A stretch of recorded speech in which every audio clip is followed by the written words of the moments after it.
আমাদের সকলেরই পায়ের নিচের অংশ থাকে ঢেউ খেলানো। পায়ের নিচের তল পুরোটা মাটি স্পর্শ না করাটাই স্বাভাবিক, কিন্তু অনেকের ক্ষেত্রেই তা হয় না। পায়ের নিচের অংশ তাদের পুরোটাই সমান, সম্পূর্ণ পায়ের নিচের অংশ মাটি ছুঁয়ে যায়। বিশেষজ্ঞরা বলছেন একে বলে ফ্ল্যাট ফুট। আর এই ফ্ল্যাট ফুট থাকলে নানাবিধ সমস্যার সম্মুখীন হতে পারেন আপনিও। চিকিৎসকরা বলছেন ফ্ল্যাট ফুটের রোগের জন্য গোলমাল হতে পারে শরীরের ভারসাম্যের। রোজের জীবনে সাধারণ কিছু কাজ করতে গিয়েও সমস্যায় পড়তে পারেন আপনি। শুরু হতে পারে পায়ের তীব্র যন্ত্রণা। এই সমস্যা থাকলে কোনো রকম কার্ডিও ব্যায়াম করা যায় না, ফলে এই সমস্যা সামগ্রিক ফিটনেসের ওপরেও প্রভাব ফেলে। কিন্তু রেহাই মিলবে কিভাবে, জেনে নিন চিকিৎসকদের বক্তব্য। প্রথমেই বলে রাখা ভালো, ফ্ল্যাট ফুটের সমস্যার জন্য শুরু হবে জুতোর সমস্যা।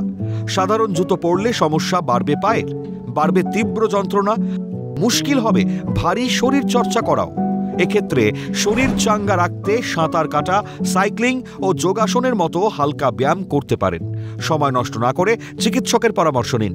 ফিজিওথেরাপিও করাতে পারেন।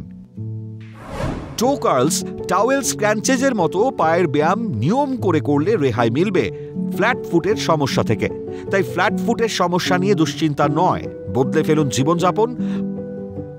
হালকা কিছু ব্যায়াম আর চিকিৎসকের পরামর্শ মেনে চললেই হবে রোগের জ্বালা থেকে নিস্তার। ক্যালকাটা নিউজ।